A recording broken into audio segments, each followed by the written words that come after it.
शुक्लाम्बरधरं विष्णुं शशिवर्णं चतुर्भुजं प्रसन्नवदनं ध्यायेत् सर्वविघ्नोपशान्तये अगजा आननपद्मार्कं गजाननमहर्निशम् अनेकदन्तं भक्तानाम् एकदन्तमुपास्महे एकदन्तमुपास्महे। ఓం శ్రీ మహాగణాధిపతయే నమః. ఓం శ్రీ సరస్వత్యై నమః. ఓం శ్రీ మాత్రే నమః. మనం ఇప్పుడు ఫిబ్రవరి నెల అంటే మాఘమాసం యొక్క మాస ఫలితాలు చెప్పుకుంటున్నాము. జనవరి 29 అమావాస్య 29 నుంచి ఫిబ్రవరి 28వ తారీఖు వరకు మాఘమాసం మొదలవుతుంది. ఈ మాఘమాసం చాలా విశిష్టమైనది. ఈ చాలా పుణ్యకార్యాలు చేసుకోవడానికి, వివాహాది శుభకార్యాలు చేసుకోవడానికి, ఇంకా నోములు వ్రతాలు ఏవైనా చేసుకోవడానికి మాఘమాసం చాలా మంచిది.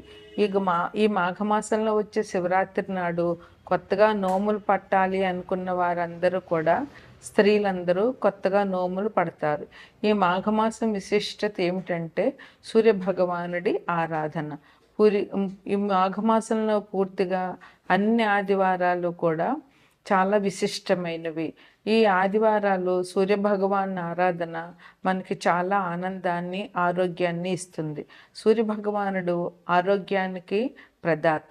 అందువల్ల ఈ మాఘపాదివారాలు పాలు పొంగించి ఆవు పిడకలు తీసుకొచ్చి మనం ఇదివరకైతే దాలిలాగా వేసి తాటలో పెట్టేవారు. ఇప్పుడు పిడకలు దొరికిన వాళ్ళు పిడకలు, లేదంటే కుంపట్టి మీద నిప్పులేసి దాని మీద పిడకలు పెట్టి మా చిన్నతనంలో మా అమ్మ వాళ్ళందరూ అలాగ పరవాన్నం చేసేవారు.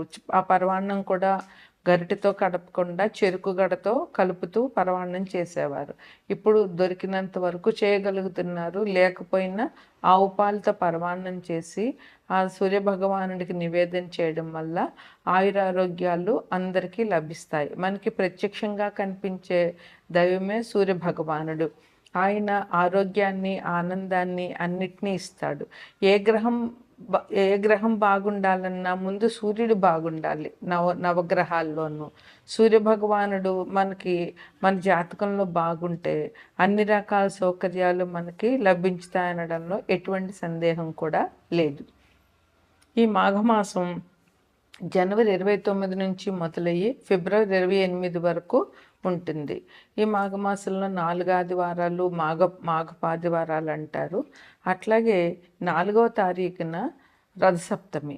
ఈ రోజుని విశేషంగా సూర్యభగవాన్ని ప్రార్థించి రథం చేసి తులసమ్మ దగ్గర ముగ్గులు పెట్టి రథం చేసి, చిక్కుడుకాయలతో రథం చేసి, చిక్కుడాకుల్లో పరవాన్నం నైవేద్యం పెట్టడం ఆచారంగా వస్తోంది.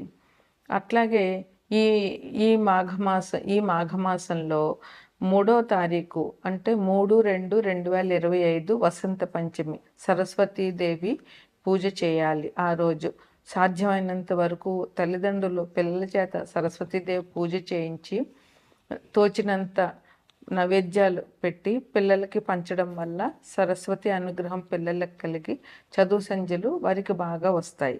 ఈ వసంత పంచమిని తల్లిదండ్రులు పిల్లల చేత పూజ చేయించడం వల్ల పిల్లలు అభివృద్ధిలోకి వస్తారు. ఈ మాఘపాడ్యం నుంచి గుప్త నవరాత్రులు, శ్యామలా గుప్త నవరాత్రులు మొదలవుతున్నాయి. ఇవి జనవరి 30 నుండి మొదలయ్యి ఫిబ్రవరి 7వ తారీఖు వరకు ఈ నవరాత్రులు చేయాలి. ఈ 9 రోజుల్లోనూ మనకి నవరాత్రుల్లో ఇది కూడా ఒక రకమైన నవరాత్రులు. ఈ నవరాత్రుల్లో సరస్వతీదేవి పూజ ప్రాధాన్యంగా చెయ్యాలి. మాతంగి అష్టోత్తరం కానీ, శ్యామల అష్టోత్తరం కానీ, లేదా శ్యామల షోడశనామాలతో అర్చన కానీ, అదంతా రాకపోతే సరస్వతీదేవి అష్టోత్తరం కానీ లేదా సరస్వతీదేవి సహస్రనామాలతో కానీ పూజ చేసి 9 రోజులు పిల్లల పుస్తకాలు దేవుడి దగ్గర పెట్టి తల్లిదండ్రులు పూజ చేయడం వల్ల పిల్లలు అభివృద్ధిలోకి వస్తారు. ఈ 9 రోజులు కూడా ఈ శ్యామలా గుప్త నవరాత్రులు కూడా ఈ మాఘమాసంలో చెప్పుకోదగినటువంటి మంచి పండుగ. ఇక అన్నిటికంటే ముఖ్యమైనది, చాలా విశిష్టమైనది మహాశివరాత్రి. అది ఫిబ్రవరి 26వ తారీఖునే మహాశివరాత్రి వచ్చింది. ఈరోజు శివుడిని పూజించడం వల్ల అందరికీ చాలా మంచి జరుగుతుంది. అన్ని దైవాల్లోకి శివ భగవానుడే ముఖ్యం. ఈయన్ని పూజ చేసి ఈయనకి అభిషేకం చేయడం వల్ల ఎటువంటి దోషాలున్న జాతకంలో అవన్నీ పూర్తిగా పోతాయి. శివభగవానుడు సంకల్పించితే శివుడి ఆజ్ఞ లేనిదే ఏమైనా కుట్టదు అంటారు. మనకి ఏది జరగాలన్నా శివుడి ఆజ్ఞ ఉండాలి. అందువల్ల శివపార్వతులు ఈ లోకానికి తల్లిదండ్రులు. శివపార్వతులను పూజించడం వల్ల, శివుడికి అభిషేకాలు చేయడం వల్ల, భక్తితో ఓం నమ శివాయ అనే శివ పంచాక్షరి చేయడం వల్ల మనందరికీ కూడా చాలా మంచి జరుగుతుంది. జీవితంలో ఉన్న కష్ట నష్టాలన్నీ కూడా పోతాయి. అందువల్ల ఈ మహాశివరాత్రి నాడు పొద్దున్న ఉదయాన్నే లేచి గుడికి వెళ్ళి శివ దర్శనం చేసుకుని ఇంట్లో పూజ చేసుకుని రోజంతా ఉపవాసం ఉండి రాత్రి ఎవరి ఆనవాయితీని బట్టి వారు పండ్లో ఫలాలో ఏదైనా తీసుకుని రాత్రి జాగరణ చేయడం వల్ల ఈ మహాశివరాత్రి పుణ్యదినం జరుగుతుంది. అందువల్ల ప్రజలందరూ కూడా ఈ మహాశివరాత్రిని మంచిగా జరుపుని శివుని కృపకు పాత్రలవుతారని ఆశిద్దాం. తదుపరి కుంభరాశి. ఈ రాశ్యాధిపతి కూడా శని భగవానుడే. ఈ రాశిలో ధనిష్ట 3-4 పాదాలు, శతభిషం 4 పాదాలు, పూర్వభద్ర 1, 2, 3 పాదాలు ఉంటాయి. ముందుగా గ్రహస్థితి. కుంభరాశిని లగ్నంగా తీసుకుంటే లగ్నంలోనే శని భగవానుడు ఉన్నారు. 2వ ఇంట్లో అంటే మీనంలో శుక్రరాహులు ఉన్నారు, వృషభంలో గురువు ఉన్నారు, మిథునంలో కుజుడు ఉన్నారు, కేతు కన్యలో ఉన్నారు, రవి బుధులు మకరంలో ఉన్నారు. అంటే కుంభానికి వ్యయంలో రవి బుధులు ఉన్నారు. ఈ రాశి వారికి మిశ్రమ ఫలితాలని చెప్పవచ్చు. అంత యోగకాలం అని చెప్పలేము, అలాగని నష్టాలు జరుగుతాయని చెప్పలేము. ఈ రాశి వారికి ధనానికి సంబంధించినటువంటి ఎటువంటి ఇబ్బంది లేదు. ఖర్చులకు సరిపడా ధనం లభిస్తూ ఉంటుంది. ఆదాయం విషయంలో కూడా అన్ని రంగాల వారికి కూడా ఆదాయం పర్వాలేదు, బాగానే ఉంటుంది. ఆర్థికంగా ఇబ్బందులు లేకుండా సామాన్యంగా గడుస్తుందని చెప్పవచ్చు. ప్రయాణాలు అనుకూలంగానే ఉంటాయి. అయితే వ్యయం అనేది ఉంది. ఆ వ్యయం కూడా శుభకార్యాల కోసమే కనుక శుభకార్యాలకి ఆ వ్యయం తప్పదు. అది మంచిదే కనుక శుభకార్యాలకు వ్యయమైనా కూడా ఇబ్బంది పడాల్సిన అవసరం లేకుండా ఉంటుంది.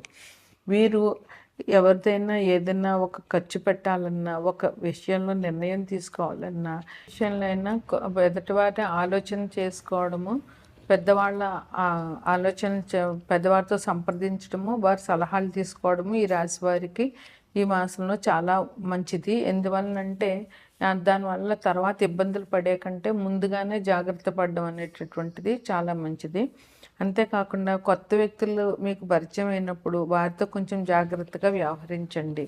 ఎందుకంటే కొత్త వ్యక్తిని పూర్తిగా నమ్మేయకుండా వారిని ఎక్కడ ఉంచాలో అక్కడ ఉంచి కొంచెం జాగ్రత్తగా వ్యవహరించాలి వాళ్ళతోటి. కొత్త హామీ పత్రాల మీద సంతకాలు మాత్రం పెట్టవద్దు. ఎవరైనా హామీ అడిగినా కూడా మీరు దాటవేయండి, కానీ హామీ పత్రాల మీద సంతకాలు పెట్టొద్దు. అది మీకు బాగా నమ్మకము, బాగా తెలుసు అని అంటే అది కూడా ఒక 4 ఆలోచించి మిగతా వారి సలహాలు తీసుకుని, మీ ఉన్నతి కోరే వారి సలహాలు తీసుకుని అట్లాంటి హామీ పత్రాల మీద సంతకాలు చేయడం మంచిది. మీరు ఏదైనా కొత్తది అనేటటువంటిది ఈ మాసంలో మీకు ఎదురైతే అది కొంచెం ఇబ్బందికరం అని ఆలోచించండి. చేసే ముందు కొంచెం ఆలోచించి చేయండి. అట్లాగే కొత్తగా ఇల్లు కొనాలి అనేటువంటి ఆలోచన కూడా ఈ రాశి వారికి ఇప్పుడు కలిగే అవకాశం ఉంది. ఆలోచన మంచిదే, దానికి తగిన ప్రయత్నాలు మీరు చేసుకోవచ్చు. అయితే వృత్తి వ్యాపారాలు బాగానే ఉంటాయి, కానీ ఖర్చులు అధికంగా ఉంటాయి ఈ రాశి వారికి ఈ మాసంలో. అందువల్ల చేసేటటువంటి ఖర్చులు అవసరమా అనవసరమా అనేటటువంటిది ఆలోచించి ఆ ఖర్చులు అవసరమైతే ఖర్చు పెట్టండి, లేదంటే ఆలోచించి 1కి 10 సార్లు ఆలోచించి చేయండి. ఇంకొకటి, ఈ గోచారాన్ని బట్టి ఈ ఈ ఫలితాలు చెప్పడం జరుగుతుంది. అయితే జన్మజాతకంలో ఎవరికైనా ఏ గ్రహమైనా అనుకూలంగా లేనప్పుడు వారికి ఇబ్బందులుంటాయి. అందువల్ల ఇప్పుడు కొంతమందికి కొన్ని రకాలైన ఇబ్బందులు ఉండేటటువంటి అవకాశం ఉంది. అవేంటంటే ప్రమాదాలు జరిగే అవకాశం ఉంది. ఎందుకంటే వీరికి లగ్నంలో శని ఉన్నారు. శని వల్ల వీరికి లగ్నంలో శని వల్ల ఏ పనైనా డిలే చేస్తారు ఈయన. అందువల్ల ఆ డిలే అయ్యే అవకాశాలు ఉన్నాయి అన్ని విషయాల్లోనూ. పైగా ఆర్థికమైనటువంటి సమస్యలు వచ్చే అవకాశం ఉంది. మనశ్శాంతి కూడా ఈ రాశిలో వారికి కొంతమందికి ఉండకపోవచ్చు. చర్మ సంబంధమైనటువంటి బాధలు ఉంటాయి. స్థిరాస్తులకు సంబంధించినటువంటి గొడవలు ఉంటాయి. ఉన్న స్థిరాస్తులు అమ్ముకునే పరిస్థితులు ఉంటాయి. పార్ట్నర్స్తో ఎవరైతే పార్ట్నర్స్ ఉంటాయో వాళ్ళ వల్ల నష్టం వచ్చే అవకాశం ఉంది. అందువల్ల వ్యాపారం చేసేవాళ్ళు, ముఖ్యంగా పార్ట్నర్షిప్తో వ్యాపారం చేసేవాళ్ళు ఈ మాసంలో కొంచెం జాగ్రత్తగా ఉండండి. వాళ్ళ వల్ల మీకు నష్టాలు వచ్చే అవకాశం కనిపిస్తుంది కనుక ఈ రాశి వాళ్ళు జాగ్రత్తగా ఉండి పార్ట్నర్స్ తోటి నమ్మకుండా, అసలు ఈ రాశివారు ఎవరైనా సరే కొత్త వ్యక్తుల్ని, కొత్త రకమైనటువంటి లావాదేవీల్ని, కొత్తగా ఇచ్చే హామీ పత్రాన్ని, వీటన్నిటిని కూడా కొంచెం జాగ్రత్తగా ఉండడము, లేదా ఈ నెల వాటిని ఎస్కేప్ చేయడం చాలా అవసరం. అట్లాగే బంధుమిత్రులతో కూడా విరోధాలు వచ్చే అవకాశం ఉంది. ఈ రాశివారు ఈ జాగ్రత్తలు పాటించాలి. ఈ మాసంలో సూర్యారాధన చాలా మంచిది. 12 నెలల్లోకి మనం మాఘమాసంలోనే సూర్యారాధన చేస్తాము. అందువల్ల సూర్యుడు మనకి ఆరోగ్యాన్ని ఇస్తాడు. అట్లాగే సంఘంలో గౌరవ ప్రతిష్టలు ఇస్తాడు. అసలు ఏ గ్రహం బాగుండాలన్నా రవి గ్రహం బాగుండాలి. అప్పుడే మనకి మిగతా గ్రహాల అనుకూలత కూడా లభిస్తుంది. అందువల్ల రవి గ్రహం అనుకూలంగా ఉండాలి అంటే చిన్న చిన్న పరిష్కారాలు, ఉదయం లేవడము, సూర్యునికి అర్ఘ్యం ఇవ్వడము, అన్ని పరిహారాల్లోకి ఈ పరిహారం చాలా మంచిది. ఎందుకంటే మనకు ఆయన కనిపించే ప్రత్యక్ష దైవం. అది కాక ఈ నెల అంతా కూడా సూర్యారాధన చాలా విశేషమైనది. అందువల్ల 4 ఆదివారాలు, మాఘపాదివారాలు సూర్యారాధన చేయడము, ఆ సూర్యునికి అర్ఘ్యం ఇవ్వడము, ఆదిత్య హృదయం పారాయణ చేయడము, అట్లాంటివి ఈ మాసంలో చేయవలసిన అవసరం చాలా ఉంది. రథసప్తమి రోజున కూడా సూర్యభగవానుడి ఆరాధన చేయాలి. అదేవిధంగా మహాశివరాత్రి రోజున, అందులోనూ కుంభరాశి వారికి శని భగవానుడు అధిపతి కనుక కుంభరాశి వారికి శివారాధన చాలా ముఖ్యమైనది. మహాశివరాత్రి వీరికి విశేషమైన పండుగ అని చెప్పవచ్చు. ఆ రోజంతా అభిషేకం చేయడము, శివునికి శివాలయం సందర్శన చేయడము, ఉపవాసం ఉండడము, జాగారం చేయడము చాలా మంచిది. వీరికి శివుడిని మించిన దైవం లేడు. అందువల్ల ఈ రాశి వారికి శివారాధన చేయడం వల్ల వచ్చే ఇబ్బందులన్నీ కూడా తొలగిపోతాయి. అదేవిధంగా వీరికి సరస్వతి పూజ కూడా చాలా మంచిది. వసంత పంచమి రోజున సరస్వతీదేవి పూజ చేయడము, అట్లాగే జనవరి 30 నుంచి ఫిబ్రవరి 7వ తారీఖు వరకు గుప్త నవరాత్రులు, శ్యామలా నవరాత్రులు వస్తున్నాయి కనుక ఆనవాయితీ ఉన్న వారు శ్యామలా నవరాత్రులు చేయడము, లేదంటే అమ్మవారి దర్శనం చేసుకోవడము. దానివల్ల పిల్లలు అభివృద్ధిలోకి వచ్చి వారికి విద్యాబుద్ధులు బాగా వంటపడతాయి. అందువల్ల ఈ రకమైనటువంటి పరిహారాలు చేయడం వల్ల ఈ రాశి వారికి కొంచెం మనశ్శాంతి దొరికే అవకాశాలు చాలా ఉంటాయి.